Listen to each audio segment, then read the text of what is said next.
Welcome to our show, Tea Time with Tammy and Terrell. I am your co-host, Terrell Sally Holloman, your blood type lifestyle health coach. And my hostess with the mostest is Tammy R. Nobles, your success strategist. We're so excited to talk all things on this show, faith, fitness, and friends. And we want to remind women they are significant to make themselves a priority because it's vital for success. So bring your cup of tea or coffee and join us with a notebook and pen to grab some nuggets we'll be dropping as our guests will be showing up on this show too. And do hit that subscribe button on both of our channels. So hi everyone. So glad that you're here today. Special podcast with my sister friends here. I have Stacy, I have Kim, I have Letty, we have Jamie, and we have Janelle. My good friend Coach Tammy wasn't able to make it with us today, but we're on our show, Tea Time with Coach Tammy and Terrell. And we want to bring this to you guys. We did it last year. It was really a hit. And we thought we'd take some time out of our schedules to really talk about all the moms here on this panel here. We had a couple of questions that we have, and we're going to talk about those questions and how it affects us in our lives and other people that we are dealing with, and of course, our children. But we hope that this blesses you and gives you grace and mercy as you are a mom, or maybe you're not a mom, maybe you're a grandmom, maybe you're an auntie, maybe you're a cousin, maybe you're the one that just kind of stands in terms of being a guardian. But either way, we know how it feels from our hearts to be a mom, and we just want to take this time to come to you and celebrate you, okay, on this special podcast. So I have a question that I wanted to get us started with, and I'll share the question, and then we can pick whoever wants to go and it hits them to answer this question, okay? So the first question we want to talk about is share a particular moment in your journey as a mom that has tested your resilience and how you overcame it. I know that's a doozy for a lot of us, but and I don't want to start first, so I'll give it to anyone that wants to start first on that one.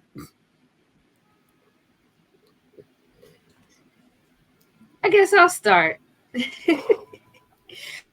um, so for me, I think the event was when I found out that my son was when he was diagnosed on the autism spectrum.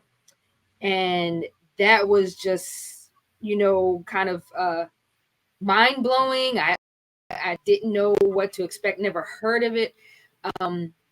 But what it did was it challenged me to help culture and an environment that he can grow in his area. Like, so to his, how do I want to say it? Just to grow at his pace. So I think that was probably for me what it was that, because what parent, what mother, wants to hear anything other than, oh, your child is perfect, there's no health challenges. So for me, when he was diagnosed with autism, and then just navigating, okay, what does that look like? I think that's how it was for me. I'm happy to jump in. Thank you so much for sharing that, Janelle. It's certainly powerful, no matter how many times you hear it. I think for me, the moment was when I realized I was going to have to step down to step up. And that meant that when my son was 3, I went on welfare. And it was the way that I could really focus on not only raising him, but on bettering myself, so that I could really provide at the level that, I felt like my parents provided for me. So while not the same situation, especially after my relationship fell apart. But really, it was realizing I need to step down so I can step up, and there was a lot of, back then, for me, at least, there was a lot of shame with that. And I think that recovery or that resilience really took place over time to get to the point where As I say it now, there's no shame in my game. So that for me was really that moment. Well, I guess I'll jump in there next. Listen, I'm listening. I mean, it's I'm sure a lot of stories all of us have, and I just think for myself, just different challenges, and it seems like sometimes these things happen from birth. You know, you have one of my children; they were premature, and not and just going through some of those challenges, and and having to fight. Fight Mhm. because just different situations that go on in our children's life, and we're moms. Most of us as moms, we're born to fight for our children, no matter what it is. If you have to pick up and move, because I've had to go from, when I say from across the world to one side, because I had some life challenges, and I didn't want my kids to have to continue to live like that. So I had to make a big mama bear step and drive all across country and pack up whatever can fit in the van, and let's go and start all over. And I think that actually made me strong, and maybe to be able to recover for me and also recover for my children. and these are some stories already that we could do a movie on. You know what I'm saying? I mean, to No. think about the fact, yeah, you think about the fact when you said, Coach Janelle, about your son and finding out he's on the spectrum. Um, I want to ask you, how did you feel when the doctor told you that, or when you got him diagnosed? Um, I felt relief because now I understood, or now I knew why he wasn't advancing like other children his age were, and just being able to have answers to why he would, have outbursts for no reason, why if we did something different, he would, have a meltdown. So it was a relief for me to finally have answers to why he, was doing things that he was, I believe, 6 years old when he was diagnosed. No, five or six when he was diagnosed. So it made a lot of sense, for me once I got those answers. So I was relieved. Okay.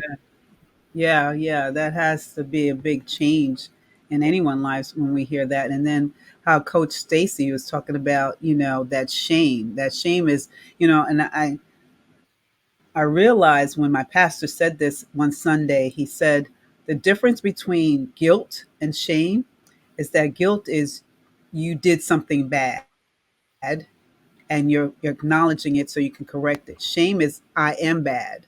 So Coach Stacy, you were taking on that feeling like, hey, I got to get on, on welfare. I feel bad about myself, where Mhm. there's no shame in that. Like you said, you had to learn and kind of heal yourself from that. And I'm sure a lot of women can relate to that story right there. You agree on that one, right? Yeah. Absolutely. That's pretty tough Absolutely. to come through. All of this that we're talking about today, some kind of way, it's the grace of God that we are here even having this conversation, because Yes. we can learn from each other just by what we just shared, you know? And Coach Kim talked about leaving one side of the country, going from the West Coast to the East Coast, and you know nothing and nobody. That's a big, as a mom, and bringing the kids, and that's a big change. I believe a lot of women would be able to relate to too. So this is some great stories. I'm glad we're sharing about this, and I definitely want to hear from Coach Letty and Coach Jamie on some things with regard to their, that moment in their life that was tested. So I'm going to be quiet right now. Um, for me, my biggest challenge is now just having to leave my younger son while I went on my bodacious faith adventure with God and relocated, and really understanding that him being with his dad was the best decision for the process that I would be navigating with my teenage son who I have with me.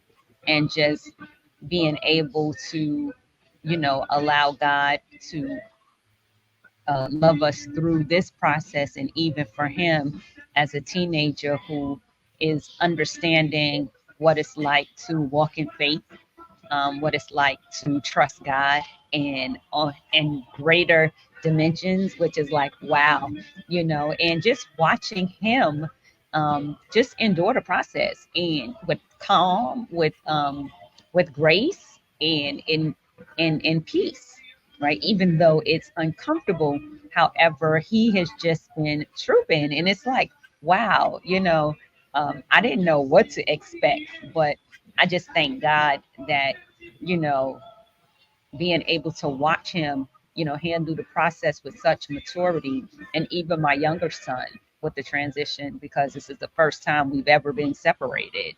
And so, hearing him and, even though he's like, I miss you, I'm like, I know, but he's strong to handle the adjustment. So that is just really amazing. And like, you shared earlier about just the grace of God that's in it, and how he just loves us through as we have to mom it through, these life, transitions and adjustments, and I wouldn't even call them circumstances, but just growth developments is what we get to learn in our parenting journey with our children. And I can go ahead and share. Goodness, there are so many times that I can think of where or like just raising my kids has been a test, and um, just how God is just so faithful and how he comes through. And I think of when my kids were younger, we had to also go on welfare, Stacy. And for us, we were starting a business. And right as we started a business, I found out I was pregnant. And and at that time, like our business was few and far between. And so it was like it was a God journey. And now I've got a 17-year-old who is getting ready to graduate high school, and I've got a 15-year-old who is learning how to drive. And so it's like there's so many different things in life that are like a test, but it really, for me, it just points me back to God, and just knowing that I can trust you, Lord. You're always with me, and I know that you're faithful, and you have placed everything on the inside of me that I need to walk through this time. And I trust is it's a big challenge, but but it is just, I'm just so thankful that we have God.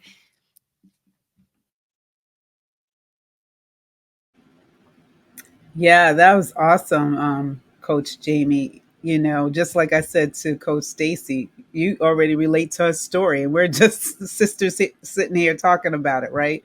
And making that transition as being a business owner. And folks, if you don't know, Coach Jamie owns a farm, so she has the real chickens and all the good stuff for a farm. And her husband are very successful in what they do.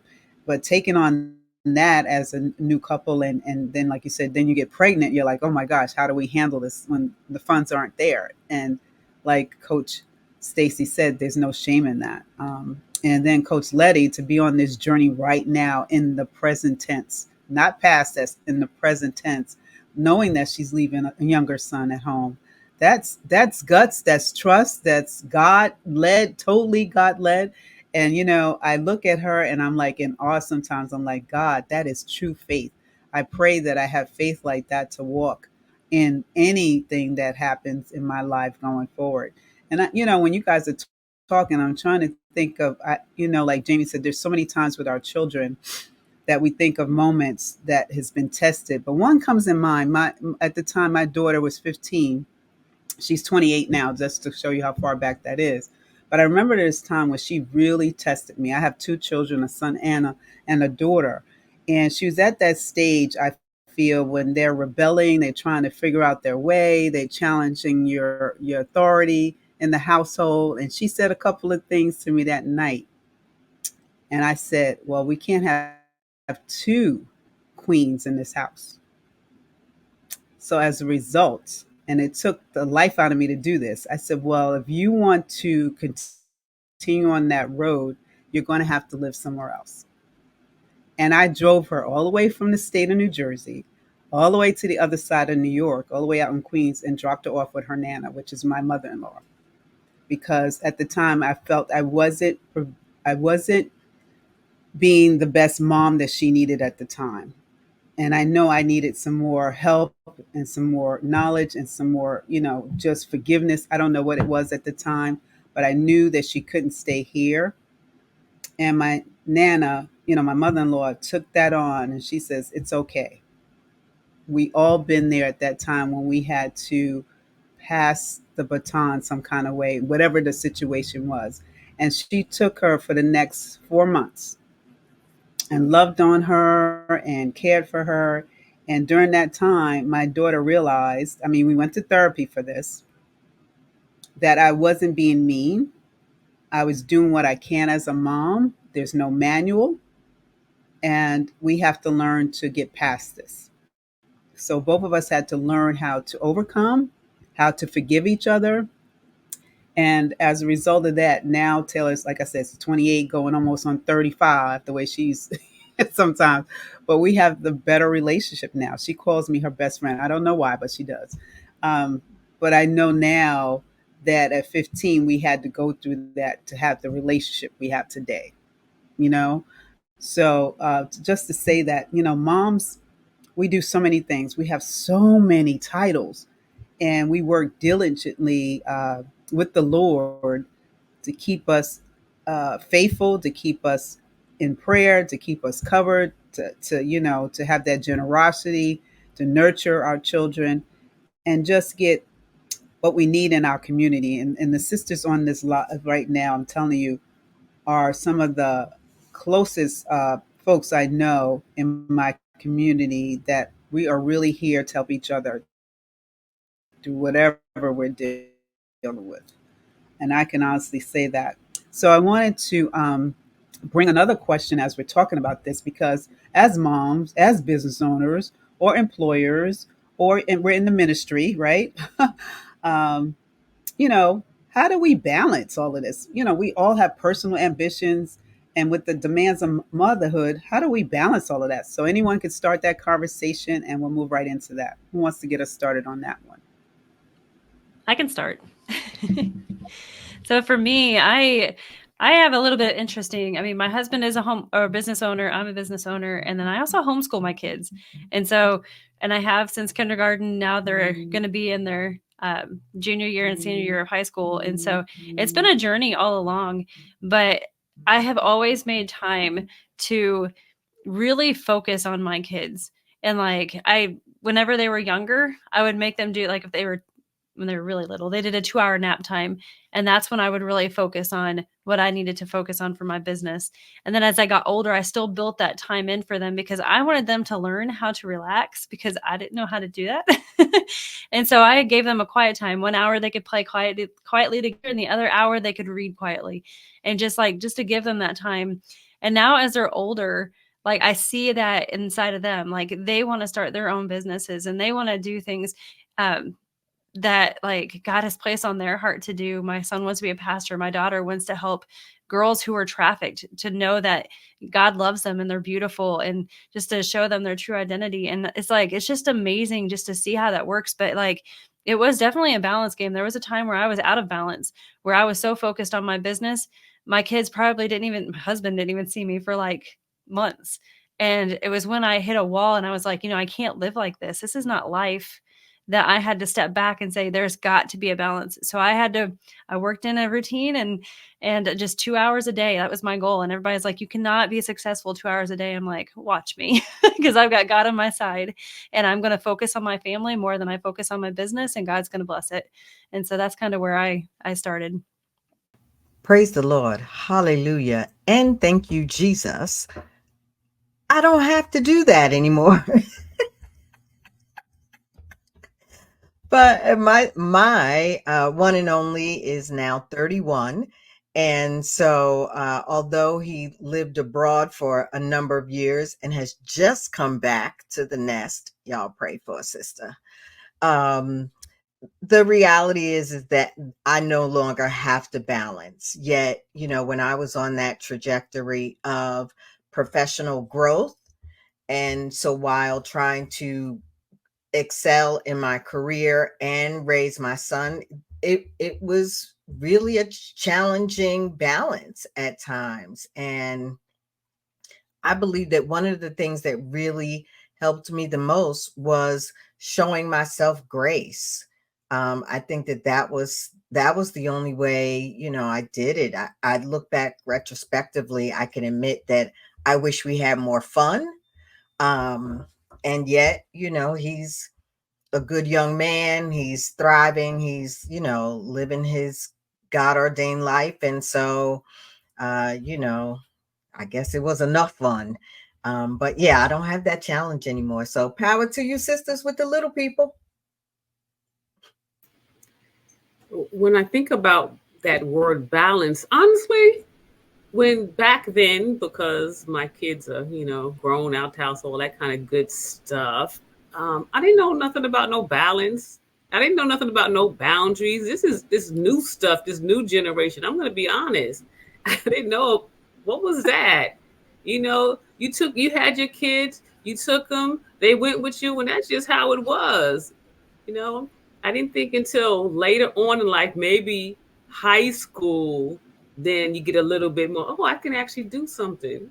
I know right now, depending what age your kids are, it's a different journey. However, my journey, those words wasn't even in our vocabulary. That was so, so good. I'm like Coach Kim, back then I have 4 children. So I have four different generations, with my oldest being 31, my youngest being 11. So I have a 24-year-old and a 17-year-old. And so, interestingly enough, there was a time when we were all in the same house together, and that we had not had that dynamic in such a long time.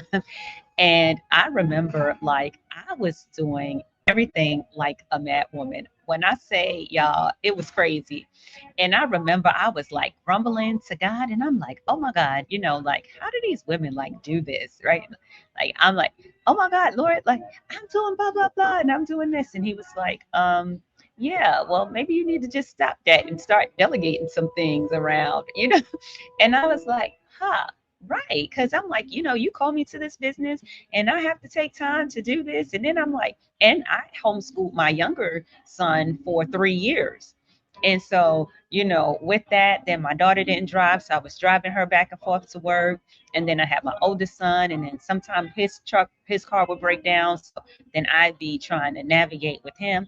My teenage son, who was like in middle school at the time, was playing basketball. So I was like the real basketball, like kind of like Uber mom too at the same time. So I was doing so much. And I remember when I was reading Proverbs 31 one morning, and I was like, how did she do that? And I just really started studying it. But I recognized that she had such a devotion to God that gave her the grace to do all of those things and do them so successfully. And I kept saying, like, Lord, how did I do that? And he was like, some of these things you're just gonna have to let go and let them do their particular portion and part. And once I'd done that, it was such a relief. I'm like, tag, I should have done this so long ago. So it's just that when you think about just like balance, it's kind of like, really, what is that? Because I don't think there's ever a balance. There's always going to be something that weighs, more than the other. So I just kind of asked God to teach me how to have some grace so I knew what to lean into, what not to lean into, and really allowed myself not to feel so overwhelmed, because for a while it was like, all right, this is a lot. So I just thank God that we have that in Him to be able to take that moment to say, okay, how can I actually do this better where everything gets addressed and nothing feels untouched? So that was my experience. Um, I think kind of along the lines of Coach Kim, even though my son he's going to be 17 this year, he's a lot more independent now than before. So I'm able to delegate some things to him, whereas before it was just all on me. But yeah, I'm still trying to figure out that balance thing sometimes. Like even like what Coach Lady said, I love that grace. Like Lord, show me what to really focus on, and not so much focus on the things that are not, I don't want to say meaningless, but focusing, putting all my on something that doesn't need it. So just asking God to give me the grace in everything. And we got some good stories to tell with regard to this one. It seems I can relate to pretty much everybody here. Mine are definitely out of the house. I'm an empty nester, so I don't have the little ones anymore. But I remember,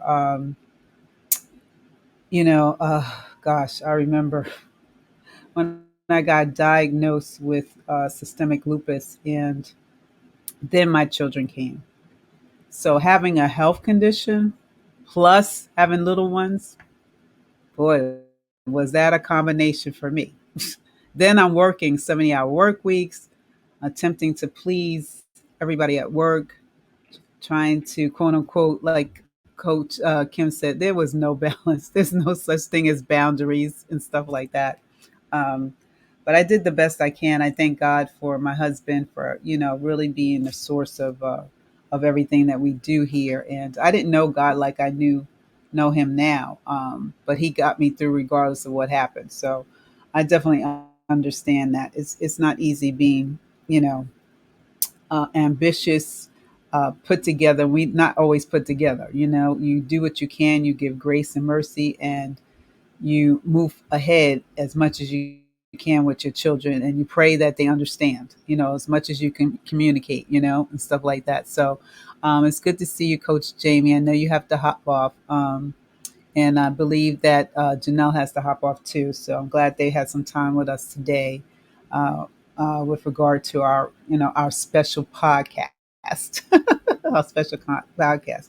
But I will ask this though, and we're going to end soon. Is share a piece of advice you received from another mother that significantly impacted your parenting.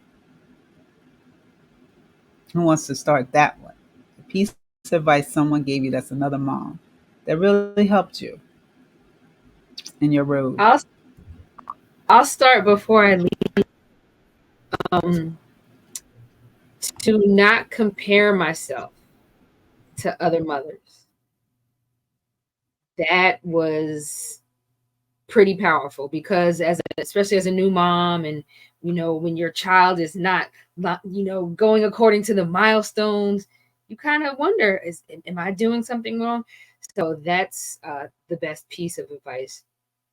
You mother your child the way your child needs to be mothered.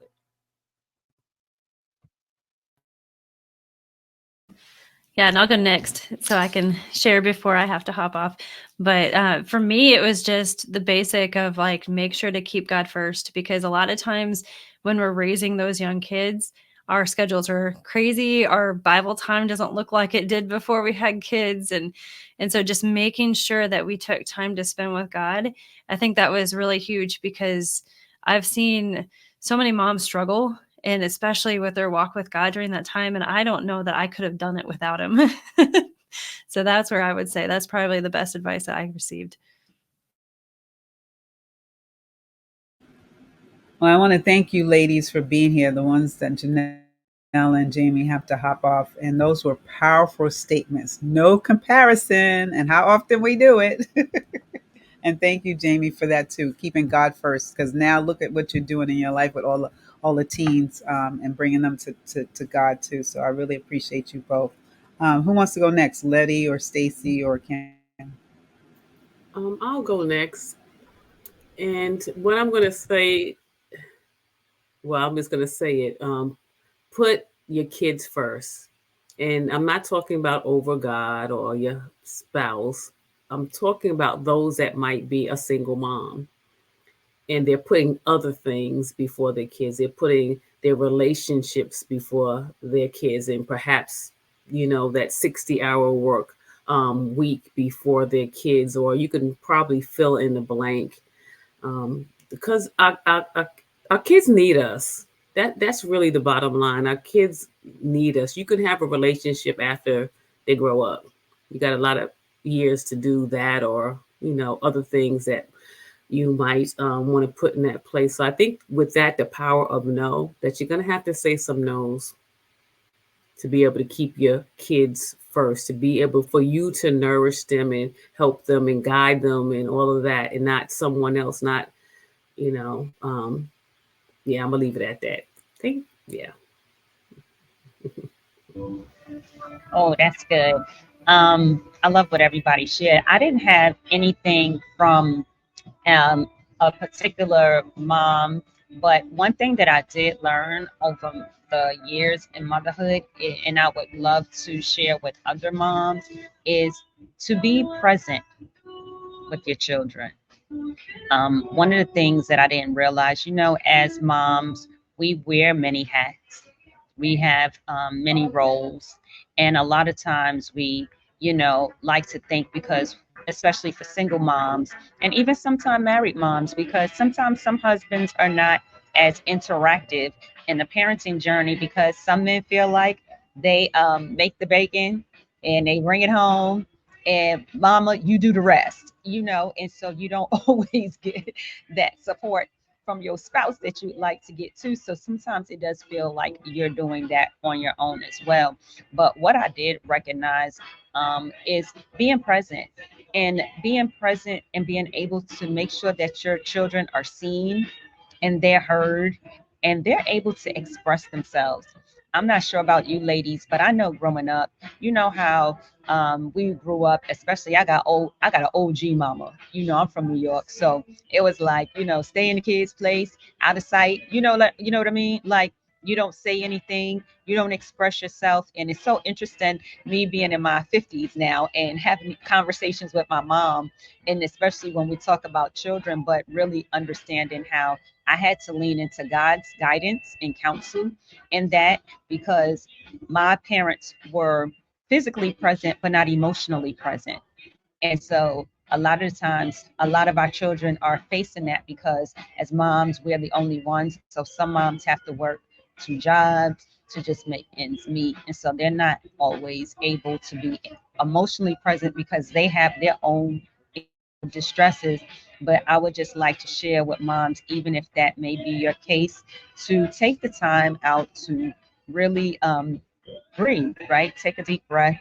And even if you're experiencing any kind of emotional challenges, take the time to put yours aside and see if there are any emotional challenges that your children may be facing. And one time for me was in middle school, my daughter was, there was like a high rate of children suicide, y'all. Like it was mind blowing for me. And not realizing in middle school that there were several children in her school that committed suicide. And I never really knew how that impacted her emotionally. And I remember just repenting to my children, like, forgive me for not being fully present to realize the emotional challenges that you guys face with, from outside and with your peers. So I just like to share with moms, like, just be present in all aspects when it comes to really fulfilling the needs of what your children may need above yours. I think I would say I love what Coach Letty just said. Um, that our parents, at least my parents, never apologized for anything, and that was one of the things that I took into my parenting was to apologize. Some of the advice I received was one, there is no perfect parent, so stop striving for perfectionism. And I also, as a single mom, had a couple of people tell me early in the process, release the guilt. The guilt of having a child out of wedlock, the guilt of your relationship falling apart, the guilt of not being able to provide financially like it's a two-parent household. So that released the guilt. While it was a practice, of course, I wish they said release the guilt, and it was like, whoop, guilt be gone.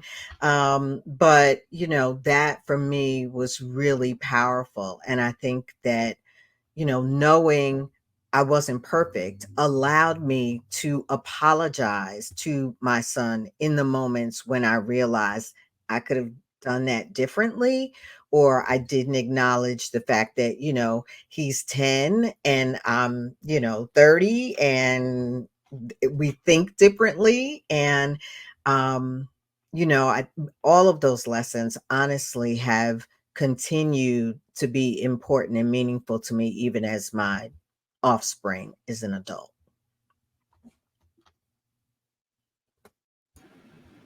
Listen, all of this is great. And I'm sure everyone that's listening to this is like, wow. I mean, we've heard from Coach Letty. I love that about being present. I think a lot of times in our lives as parents that we didn't do that. I like what you said, Coach Kim, with like, hey, put your kids first. You know, you're not saying before God, of course, you're not saying, but there's things that we fill ourselves up with, and we don't put our children first. And then, of course, Coach K. Stacy, you're saying, hey, that guilt, man, that's some real stuff. That is some real stuff with the guilt. You just feel guilty. Maybe you're not spending enough time, or they don't have enough of the things like their friends do, especially as a single mom. You said you were a single mom. And I feel that for myself, I would say some words came from Jeff's mom. I was really tight with her. She said to me, being a new parent and being in this space, that I was like, okay, because I remember telling her, I didn't grow up in a household where I can voice myself or express myself. It was like kids are seen and not heard. And I remember her telling me something like to the effect, and I don't know if I'm saying this, of course, verbatim, but she said, have an open door policy with your children. Allow them to come to you and foster that mother daughter or mother son, whatever whatever you get, that they're able to tell you about anything. She said, I don't care if it's sex, drugs, alcohol, whatever. Come to you and my son first, because you're their first teachers. She told me you're the first teachers in the household, and they don't need to learn stuff off the street from their friends. You have that open door policy where they can voice. You said you didn't have it, so you make sure you have it in your household. And I used to tell my husband a lot of times when we used that, open door policy, at one point as they got teenagers, they really voicing stuff. And I'm like, maybe we shouldn't have started this at all. Because now I'm hearing stuff I don't want to hear. But I had to be real because this is real life, right? Um, and they turned out, I mean, they turned out, I felt pretty good. In life, and they're able to use their voices and advocate for themselves, right? Whether it's in a relationship, whether it's in a job, whether it's advocating moving somewhere new or going to college, they're able to use their voices, and they both have great self-esteem. They're both very, very confident. And I didn't have all of that because I felt at home I wasn't able to express myself. I wasn't able to use my voice. So I'm so happy that we had this time to really share from our hearts, as moms, as business owners, as all the tabs we have, and that we can show some of the ladies and gentlemen. Okay, I am blessed to have a husband that was very, very involved in our children's lives. I usually did the pickup and drop off. I can remember the basketball games, the volleyball, and all this other stuff. And when he was able to, he would be there too. I've been blessed like that. At the same time, I believe these questions are really here for you as a mom that are listening now, and also catch us on the replay. That ask yourself those questions we talked about during this session, and see exactly where you are, and then have community. Find sisters that you have respect for, that are walking the walk, and where you want to be, so that can help you in terms of just improving just a little bit better. If we improve ourselves 1% each day, that's 365%. Well, maybe half, 180. Okay, let's say 185% that you can improve in your walk with your children. So I want to thank all of our ladies that were here today. Coach Letty, Coach Stacy, Coach Kim, Coach Jamie, and Coach Janelle were here. And that we were able to really have this conversation. I felt that it was well worth it for you ladies to be here with, tea time with Tammy and Terrell. So I thank you so much for this time together. And anyone that wants to contact any of the ladies here, we're going to work on putting some show notes, at least a site or, some way to contact them on social media, because most of us are on either LinkedIn, Facebook, and what's the other one? Instagram. You could find us basically those three areas some kind of way with our names. So we want to thank you so much for the time together. I have another pop up another time this year, but we'll see what happens. Thank you for being here with Coach Tammy and Terrell's Tea Time with Tammy and Terrell. We're missing Coach Tammy today, but that's okay. She'll be back next time. All right, guys, take care and be blessed. Thank you for joining us for this special episode of Tea Time with Tammy and Terrell. Be sure to like and subscribe and stay tuned for more